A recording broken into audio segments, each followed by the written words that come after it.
Hello students, Rajiv Gurukul में आप लोग का फिर से स्वागत है। स्टूडेंट्स, आज नेटवर्क थ्योरी का हम प्रॉब्लम लिए हैं स्टूडेंट कि नेटवर्क थ्योरी का प्रॉब्लम जो प्रीवियस ईयर एग्जाम में ये सब प्रॉब्लम सेमिस्टर और आपका कंपटीशन एग्जाम दोनों पॉइंट ऑफ व्यू से क्या है इंपॉर्टेंट है। चलो स्टूडेंट देखते हैं इस प्रॉब्लम को कैसे सॉल्विंग करते हैं।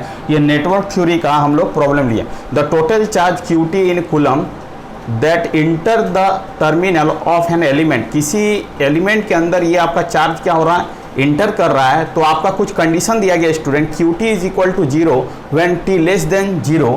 2T जब आपका QT का वैल्यू 2T होगा तो T लाइज बिटवीन 0 टू क्या है 2 है, और आपका T ग्रेटर देन 2 पर आपका जो चार्ज है वैल्यू स्टूडेंट है वो 3 प्लस e के पावर -2 ब्रैकेट T -2 है। ठीक है, determine the current at T equal to 5 second, मतलब T इक्वल टू 5 सेकेंड में करंट को फाइंड आउट करना है। ठीक है, तो कैसे फाइंड आउट करेंगे, देखो सबसे पहले समझने का कोशिश करो कि T इक्वल टू 5 सेकेंड में आपका चार्ज का इक्वेशन कौन वैलिड है। तो T इक्वल टू 5 तो यहाँ पर नहीं होगा, T लेस देन 0 है, यहाँ पर T लाइज बिटवीन 0 से लेकर 2 है, T ग्रेटर देन 2, मतलब आपका T इक्वल टू 5 सेकेंड इस इक्वेशन में क्या होगा स्टूडेंट, एग्जिस्ट करेगा, क्योंकि T ग्रेटर देन 2। और ग्रेटर देन 2 का मतलब है कि 2 से बड़ा, तो 2 से बड़ा 5 2 से बड़ा है, इसका मतलब ये इक्वेशन क्या करेगा, एग्जिस्ट करेगा करंट को फाइंड आउट करने के लिए at the T equal to 5 second में। अब कैसे निकालेंगे, ये प्रॉब्लम को कैसे सॉल्विंग करेंगे, देखने में थोड़ा सा डिफिकल्ट लग रहा बट प्रॉब्लम है बेहद इजी।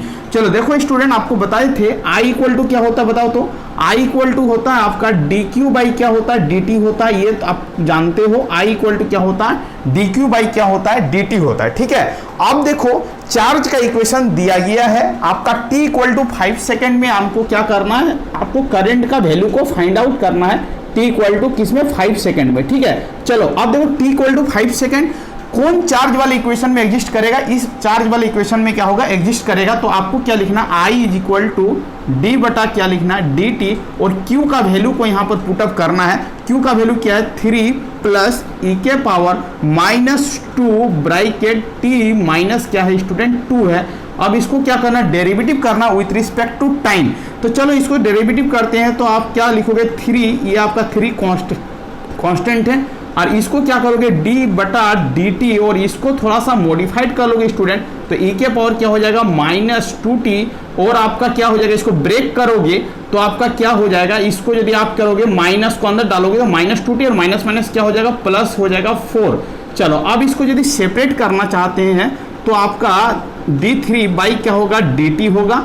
अब इसको देखो, इसको आप कैसे लिख सकते हो, d बटा dt लिखोगे, और इसको क्या लिख सकते हो, e के पावर -2t, और e के पावर में ये टोटल है, इसका मतलब e के पावर क्या हो जाएगा, 4 हो जाएगा। दोनों को सेपरेट करेंगे तब। अब देखो स्टूडेंट, इसको हम लोग डेरिवेटिव करते हैं, तो कांस्टेंट को डेरिवेटिव करेंगे टाइम के रिस्पेक्ट में तो 0 होगा। यहाँ पर e के पावर 4 आपका कांस्टेंट टर्म है, वो आपका बाहर हो जाएगा, और आपका d बाई dt, और क्या करना, e के पावर -2t को डेरिवेटिव करना विथ रिस्पेक्ट टू टाइम, तो आपका हो जाएगा e के पावर 4 हो जाएगा। इसको जब डेरिवेटिव करोगे तो e के पावर -2t का -2t होगा, और -2t को t के रिस्पेक्ट में करोगे तो माइनस क्या होगा, 2 होगा।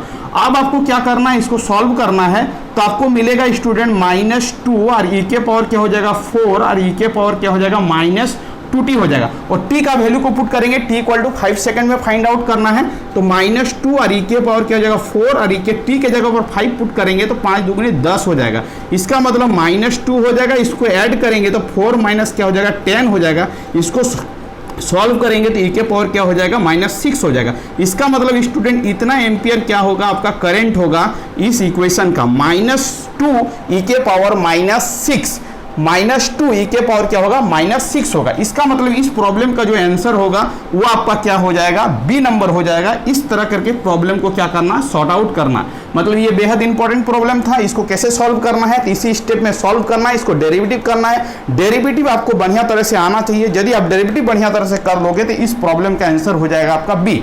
तो इस तरह का प्रॉब्लम का सॉल्यूशन का आंसर होगा स्टूडेंट बी। आपको ध्यान देना है, t इक्वल टू, यदि आपसे पूछता t इक्वल टू 1 सेकेंड के लिए तो आपको इस इक्वेशन को डेरिवेटिव करना पड़ता। समझ में आ रहा बात क्या बोलना चाह रहे हैं, यदि 1 सेकेंड के लिए पूछता है या 1.5 के लिए पूछता है तो इस इक्वेशन को क्या करते हैं, डेरिवेटिव करते हैं। और यदि आपसे पूछता है कि t इक्वल टू -1 सेकेंड के लिए क्या होगा तो इसको डेरिवेटिव करते तो 0 होता, तो इसका आंसर क्या होता, 0 होता। ये प्रॉब्लम बेहतरीन था, देखने में बहुत डिफिकल्ट लग रहा था, बट प्रॉब्लम का सॉल्यूशन बहुत इजी है। आपको यदि ये कॉन्सेप्ट पता है तो इस तरह का प्रॉब्लम को इजीली तरह से क्या कर सकते हो, हैंडल कर सकते हो। चलो आगे का प्रॉब्लम देखते हैं, आगे का प्रॉब्लम को सॉल्विंग करते हैं। एक आपका अनदर प्रॉब्लम है, वो आपका क्या है, प्रॉब्लम नंबर 2 है। अब देखो प्रॉब्लम नंबर 2 को कैसे सॉल्विंग करोगे उसको हम बताने का कोशिश करते हैं। अब देखो हम यहाँ पर प्रॉब्लम नंबर 2 को क्या करते हैं, सॉल्व करते हैं। अब देखो प्रॉब्लम नंबर 2 को कैसे सॉल्विंग करेंगे, ठीक है।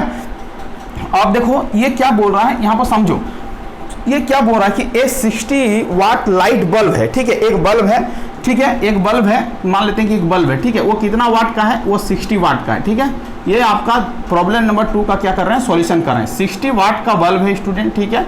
चलो ठीक है, अब क्या बोल रहा है, अब बोल रहा है कि 60 watt light bulb has a current of 0.5 ampere flowing through its, मतलब इस बल्ब में स्टूडेंट कितना अमाउंट ऑफ करंट फॉलो कर रहा है, वो आपका 0.5 एम्पियर का क्या हो रहा है, करंट जा रहा है इस बल्ब में, ठीक है। चलो ठीक है, आगे चलते हैं। It calculate the number of electron passing through a cross section of the filament, इसके फिलामेंट से कितना cross sectional of the electron pass कर रहा है पर सेकंड या पर मिनट, वो आपको समझ में आ जाएगा अभी सॉल्विंग करेंगे तो। चलो स्टूडेंट ये आपका प्रॉब्लम दिया गया, इसको सॉल्व कैसे करेंगे, तो आपको एक इक्वेशन बताए थे स्टूडेंट, I इक्वल टू क्या होता है, Q बाई क्या होता है, T होता है। I इक्वल टू क्या होता है, Q बाई क्या होता है, T होता है।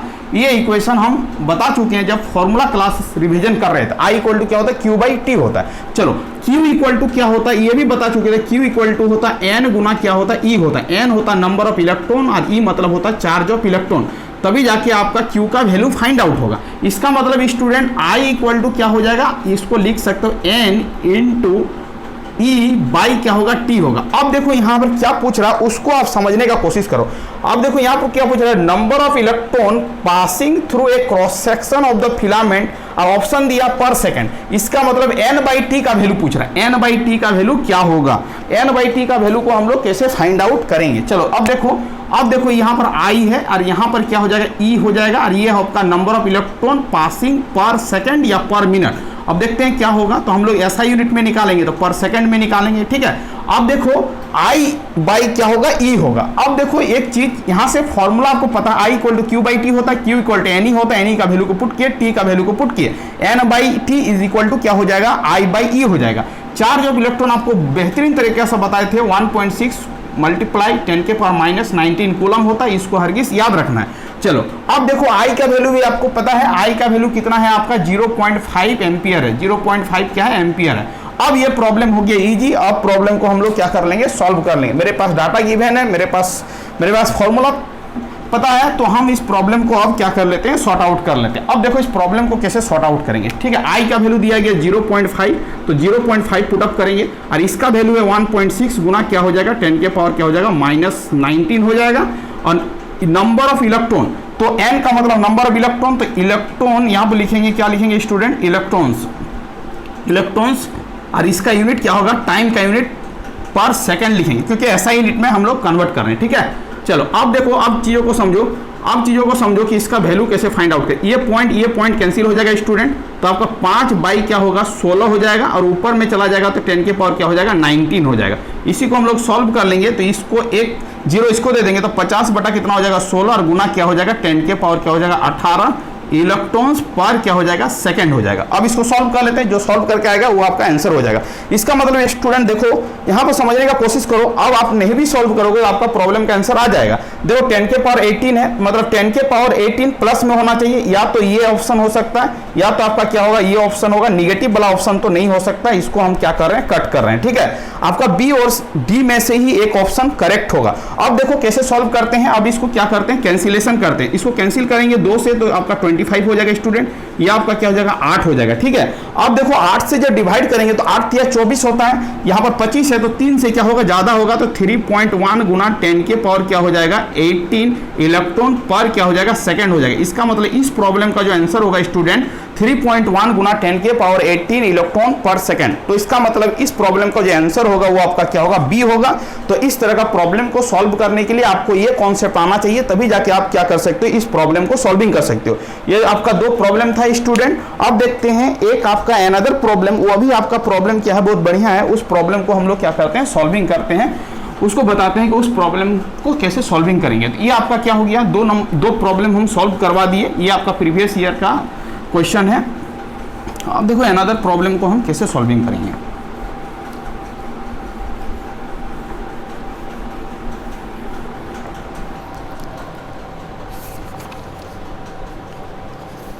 अब देखो स्टूडेंट, एक प्रॉब्लम बहुत अच्छा सा है, ठीक है। ग्राफ दिया गया है, for the graph shown in figure find the value of the temperature coefficient of resistance in पर डिग्री सेंटीग्रेड। पर डिग्री सेंटीग्रेड में आपका टेम्परेचर कोफिशिएंट को क्या करना, फाइंड आउट करना। एक ग्राफ दिया गया है, ये प्रॉब्लम ऐसे है, ठीक है। ये आपका ये ग्राफ है, ठीक है, ये ग्राफ है और आपका ये इस तरह का क्या है, ठीक है। यहाँ पर आपका टी है और यहाँ पर आपका क्या है, यहाँ से आपका वैल्यू राइज कर रहा है, ठीक है, और आपका यहाँ से ये वाला पॉइंट है, ठीक है, ऐसे है। आप इसको एक्सटेंशन करके ऐसे क्या गया है, ठीक। अब देखो यहाँ पर आपका ये आपका है टेम्परेचर, जब 0 डिग्री टेम्परेचर इनिशियल टेम्परेचर है स्टूडेंट, उस कंडीशन में आपका रेजिस्टेंस वैल्यू कितना है, 30 ओम है, ठीक है। और जब आप फाइनल टेम्परेचर में पहुँच रहे हो 15 डिग्री सेंटीग्रेड में, तो आपका जो टेम्परेचर हो रहा है स्टूडेंट, वो आपका कितना हो जा रहा है, यहाँ से लेके यहाँ तक उस कंडीशन में आपका रेजिस्टेंस वैल्यू कितना हो रहा है, वो 60 ओम हो रहा है। कितना हो रहा है, 60 ओम हो रहा है, ठीक है। चल 60 ओम हो रहा है। और ये आपका क्या है, टेम्परेचर है, TEM, temperature in degree centigrade है, ठीक है। और यहाँ पर क्या है, रेजिस्टेंस है, रेजिस्टेंस है, resistance in the term of ohm, ठीक है। अब इसमें ऑप्शन दिया गया है आपका 0.02, एक दिया गया है 0.03, एक दिया गया है 0.05 और एक दिया गया स्टूडेंट 0.06। ये आपको क्या करना, फाइंड आउट करना है, ठीक है। क्या फाइंड आउट करना है, टेम्परेचर कोफिशिएंट। टेम्परेचर कोफिशिएंट को क्या करना है, temperature coefficient of resistance in पर डिग्री सेंटीग्रेड, इसको आपको क्या करना, टेम्परेचर कोफिशिएंट को फाइंड आउट करना। टेम्परेचर कोफिशिएंट को सूचित करते हैं स्टूडेंट अल्फा से। चलो अब देखो इसको कैसे सॉल्व करेंगे। देखो एक फॉर्मूला होता है, बेसिक फॉर्मूला, उसको याद रखना है। क्या होगा, RT is equal to R0 bracket 1 plus alpha T2 minus क्या होगा स्टूडेंट, T1 होगा, ठीक है। इसको आप फॉर्मूला को याद रखना है, ठीक है।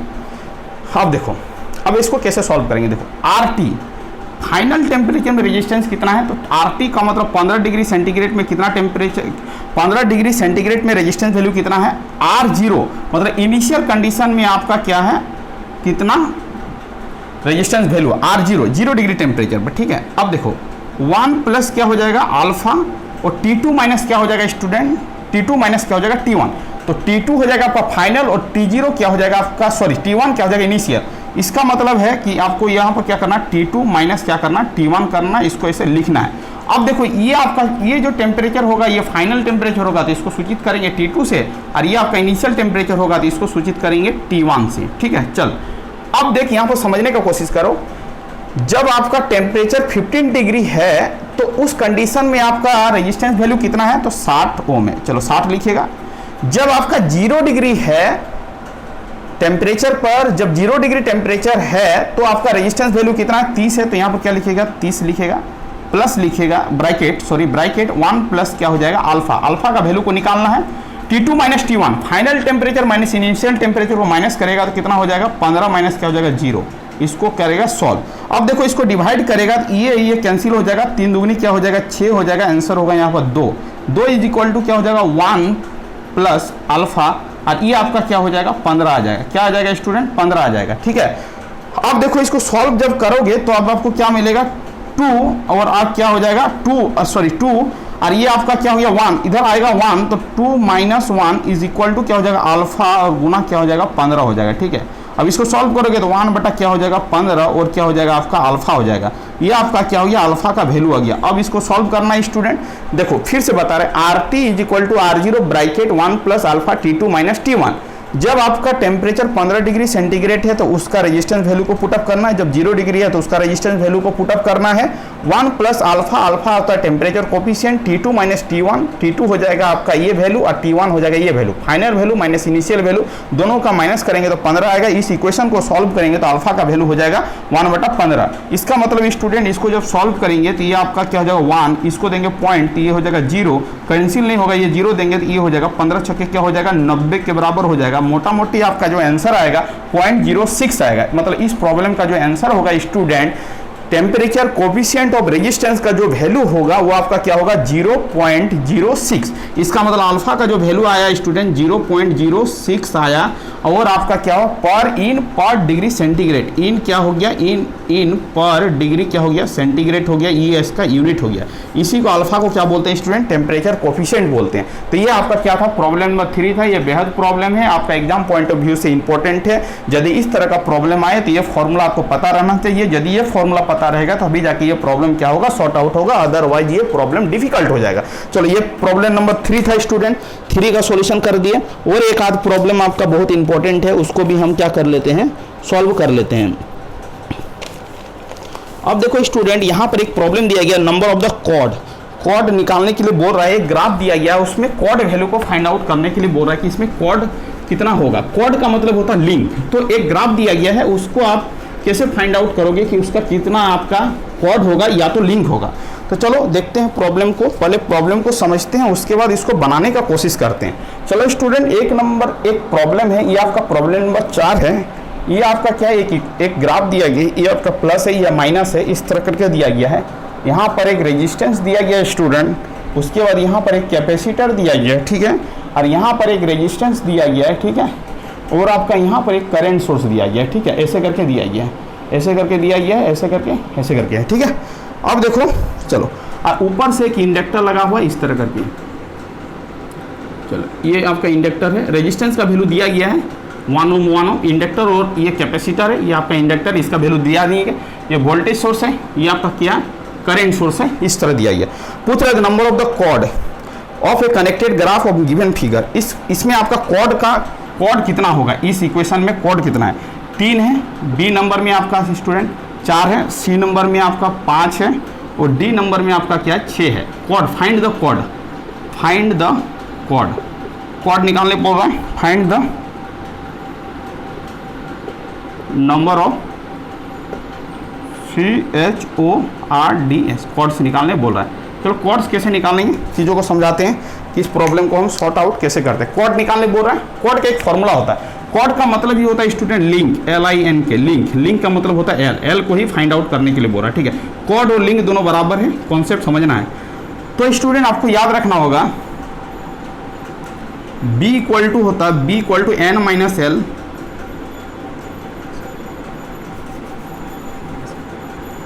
Sorry L equal to B minus N plus 1 होता है। L equal to B minus N plus क्या होता है 1 होता है। Link is equal to L equal to B minus N plus 1 होता है। इस फॉर्मूला याद रखिएगा, ठीक है। अब बोलेगा L क्या है, लिंक होता है, B आपका क्या होता है ब्रांच होता है, N होगा नोड। N को नोड मतलब इस इक्वेशन में नोड कितना है, B मतलब ब्रांच, इस इक्वेशन में ब्रांच कितना है, L मतलब लिंक, मतलब लिंक को फाइंड आउट करना है, लिंक या कॉर्ड। अब देखो स्टूडेंट इस इक्वेशन में आपका नोड कितना है, सबसे पहले ये देखते हैं। नोड आपको बता चुके हैं, नोड उस पॉइंट को बोलेंगे जिस पॉइंट से 2 से ज़्यादा ब्रांच निकले, उसको क्या बोलेंगे नोड बोलेंगे। तो देखो स्टूडेंट एक आपका क्या होगा, ये नोड होगा, एक नोड ये होगा, एक नोड आपका क्या होगा स्टूडेंट ये होगा, एक नोड ये होगा, और एक आपका क्या होगा ग्राउंड नोड होगा, ठीक है। तो एक नोड आपका क्या होगा ये होगा। इसका मतलब स्टूडेंट इस इक्वेशन में कितने नोड्स है, तो आपका इस इक्वेशन में 4 गो नोड्स है। एक नोड आपका ये हो गया, 1 नंबर, 2 नंबर, 3 नंबर, 4 नंबर। तो नंबर ऑफ नोड्स का जो वैल्यू हो गया स्टूडेंट इस इक्वेशन में कितना हो गया 4 हो गया। इस तरह करके आपको फाइंड आउट करना है, ठीक है। नंबर ऑफ नोड्स आपको कैलकुलेट करना है। नोड्स उसको बोलते हैं जिस पॉइंट से आपका जिस पॉइंट को नोड कंसीडर करोगे उस पॉइंट से 2 से ज़्यादा ब्रांच निकलना चाहिए, उसी को क्या बोलेंगे स्टूडेंट, नोड बोलेंगे। देखो इस पॉइंट से 2 से ज़्यादा ब्रांच निकल रहा है, इस पॉइंट से 2 से ज़्यादा ब्रांच निकल रहा है, इस पॉइंट से 2 से ज़्यादा ब्रांच निकल रहा है, इस पॉइंट से भी 2 से ज़्यादा ब्रांच निकल रहा है, इसीलिए इसको क्या बोलेंगे स्टूडेंट, नोड बोलेंगे। चलो अब देखो नोड तो आप आइडेंटिफाई कर लियो, अब ब्रांच को आइडेंटिफाई करना कि इस इक्वेशन में ब्रांच कितना होगा, ठीक है स्टूडेंट। अब देखो आपका यहां से लेके ये नोड और ये नोड, ये ग्राउंड नोड है, तो यहां से लेके यहां से यहां तक एक ब्रांच होगा, मतलब एक नोड से ग्राउंड नोड के बीच में आपको कनेक्शन को कैलकुलेट करना कि कितना एक नोड और नोड के बीच में कितना एलिमेंट कनेक्टेड है, ठीक है। तो इस नोड में कनेक्टेड एक एलिमेंट है, तो ये आपका एक ब्रांच हो जाएगा स्टूडेंट। यहां से यहां तक एक नोड से दूसरे नोड में कनेक्टेड है, तो ये दूसरा ब्रांच हो जाएगा। यहां से लेके यहां तक कनेक्टेड है, तो ये आपका तीसरा ब्रांच हो जाएगा। यहां से लेके यहां तक आपका कनेक्टेड ये 4th नंबर ब्रांच हो जाएगा। यहां से लेके यहां तक जो कनेक्टेड है ये आपका क्या हो जाएगा स्टूडेंट, 5 नंबर हो जाएगा। और यहां से लेके यहां तक जो कनेक्टेड है ये आपका क्या हो जाएगा, 6 हो जाएगा। इसका मतलब ब्रांच कितना हो गया स्टूडेंट, देखो एक ब्रांच ये हो गया, एक ब्रांच ये, एक ब्रांच ये, एक ब्रांच ये, एक ब्रांच आपका ये हो गया। तो टोटल जो ब्रांच हुआ स्टूडेंट, एक ब्रांच, 2 ब्रांच, 3 ब्रांच, ये आपका 4 नंबर का ब्रांच है, ये 5 और 6। इसका मतलब स्टूडेंट इस इक्वेशन में ब्रांच कितना हो गया आपका, 6 हो गया, ठीक है। आपको एल का वैल्यू निकालना है, कॉड का वैल्यू निकालना है, तो आपको फॉर्मूला आपके पास अवेलेबल है। तो L is equal to B, B का मतलब वैल्यू हो गया 6 और आपका नोड का वैल्यू कितना हो गया स्टूडेंट, 4 और प्लस क्या हो जाएगा 1। इसका मतलब इस प्रॉब्लम को सॉल्विंग करोगे 6 में से 4 जाएगा तो 2 और 2 + 1 हो जाएगा। इसका मतलब इस प्रॉब्लम का आंसर कितना हो जाएगा, 3 हो जाएगा। मतलब इस प्रॉब्लम में आपका लिंक या कॉर्ड का जो वैल्यू होगा वो आपका क्या होगा, 3 होगा। इसका मतलब है इस प्रॉब्लम को तभी बना सकते हो जब आपका ये बेसिक फॉर्मूला पता रहेगा और आपको ब्रांच कैलकुलेट करने आना चाहिए, नोड कैलकुलेट करने आना चाहिए, ये फॉर्मूला को लगाने आना चाहिए, तब जाके ये प्रॉब्लम को क्या कर सकते हो, आराम से सॉल्व कर सकते हो। तो इस प्रॉब्लम का जो आंसर हो जाएगा स्टूडेंट आपका क्या हो जाएगा, 3 हो जाएगा। इसका मतलब आज 4 प्रॉब्लम लिए थे स्टूडेंट, चारों प्रॉब्लम क्या था, बेहतरीन था। ये प्रॉब्लम आने की संभावना बहुत ज्यादा है। ये फॉर्मूला बेहद इंपॉर्टेंट है, ये भी फॉर्मूला क्या है, बेहद इंपॉर्टेंट है। और आपका प्रीवियस में 2 फॉर्मूला बताए वो भी आपका क्या है, बहुत इंपॉर्टेंट है। इस तरह का प्रॉब्लम आपका नेटवर्क थ्योरी में आने की संभावना बहुत ज्यादा है। तो इस तरह का प्रॉब्लम को आप क्या करो, बार बार रिवीजन करो। थैंक यू स्टूडेंट, वीडियो को इन करते हैं। यदि आप चैनल में नए आए तो चैनल को क्या करना, सब्सक्राइब कर लेना है, जिससे आप इस तरह का प्रॉब्लम का बेनिफिट उठा सको। Thank you student, Vande Mataram.